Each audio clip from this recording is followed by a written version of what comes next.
अस्सलाम वालेकुम। हम लोग बात कर रहे थे ब्लॉकचेन क्या है और किस तरीके से काम करता है। इसको मज़ीद डिटेल्स में देखते हैं और इस लेक्चर को आगे बढ़ाते हैं। हम बात करें ब्लॉकचेन की। ये वही हेल्पलाइंस हैं जहाँ पे आप कनेक्ट कर सकते हैं अगर आपको किसी भी किस्म की हेल्प चाहिए, कोई बात समझ में नहीं आ रही है। हमारा फेसबुक का ग्रुप है, हमारा ईमेल है, ट्विटर है और यूट्यूब का चैनल है। ब्लॉकचेन की बात को आगे बढ़ाते हैं। ब्लॉकचेन क्या है और ये कैसे काम करता है, इसे समझना थोड़ा सा मुश्किल है क्योंकि इसके लिए इसमें शामिल तमाम जुजियात को समझना होगा। पहले हम इस निज़ाम की तारीफ कर लेते हैं, फिर मिसालों से बतदरीज समझने की कोशिश करते हैं। ब्लॉकचेन एक खुला, ओपन, मुनक़सिम, डिस्ट्रीब्यूटेड रजिस्टर या खाता है जिसे हर कोई देख सकता है और जिसमें हर कोई इंदराज कर सकता है मखसूस शराइत के साथ, और जिसे रियाजी के पेचीदा अमल के जरिए महफूज बनाया जाता है। ये ब्लॉकचेन की एक सिंपल सी डेफिनेशन है, एक इंतहाई बुनियादी तस्वुर है। इसकी जामे तारीफ हम आप इस लेक्चर के आखिर में देखेंगे। जैसा कि हमने देखा कि रिकॉर्ड रखने के लिए इंसान सदियों से खाते इस्तेमाल करता चला आया है। कभी ये मिट्टी की तख्तियों की शक्ल में थे, तो कभी कागजी दफ्तर की शक्ल में। आजकल ये बाइट्स के मजमूए की शक्ल में कंप्यूटर्स में महफूज होते हैं।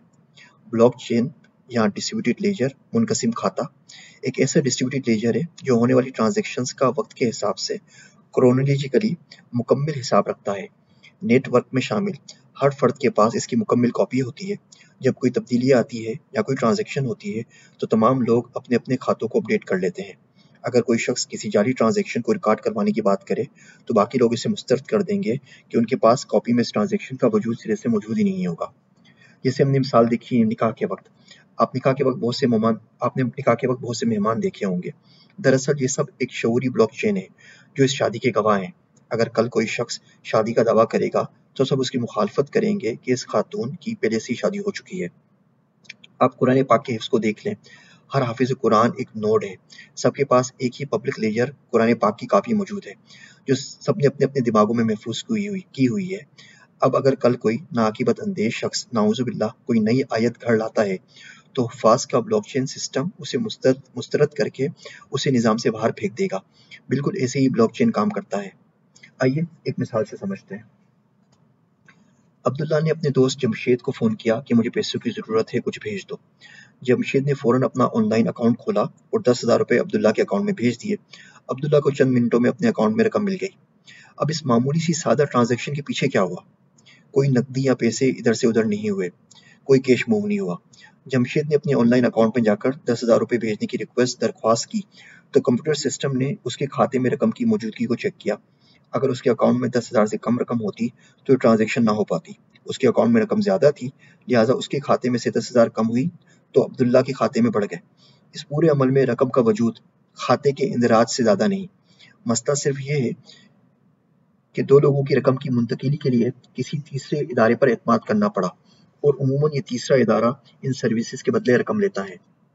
शहरों और मुल्कों के दरमियान ये आम सी ट्रांजैक्शन 10% तक वसूल कर लेती है और 3 से 7 दिनों तक का वक्फा आता है अगर आप इंटरनेशनल ट्रांसफ़र करें। यानी जमशेद के अकाउंट से रकम तो फ़ौरन मुंतकिल हो जाएगी, मगर अब्दुल्ला फ़ौरन नफ़ी हो जाएगी, मगर अब्दुल्ला तक पहुँचने में कई दिन लग जाएंगे।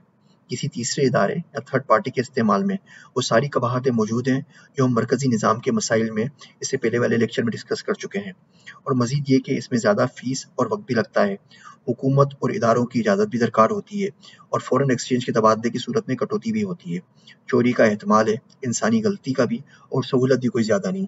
मिसाल के तौर पे जब रेमिटेंस बाहर से आप हुंडी के ज़रिए पैसे भेजें तो आपको ज़्यादा पैसे मिलते हैं। आप बैंक के थ्रू पैसे भेजें तो आपको उसका जो रेट है वो ओपन मार्केट के मुकाबले में बहुत कम मिलता है, और स्टेट बैंक भी आपसे लेटर मांगता है और आपसे लेटर ऑफ रेमिटेंस का लेटर बैंक भी मांगता है, और बहुत ज़्यादा मुश्किलात होती हैं।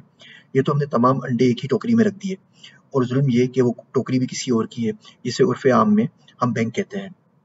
तो क्या हम ऐसा नहीं कर सकते कि आपस में खुद ही एक रजिस्टर बना लें, जैसे कि हमने राइस्टोन के केस में पढ़ा था कि वो यप आइलैंड के लोग किस तरह आपस में रजिस्टर के तौर पे मेंटल रजिस्टर बना के बातचीत करते थे, ट्रांजैक्शंस करते थे।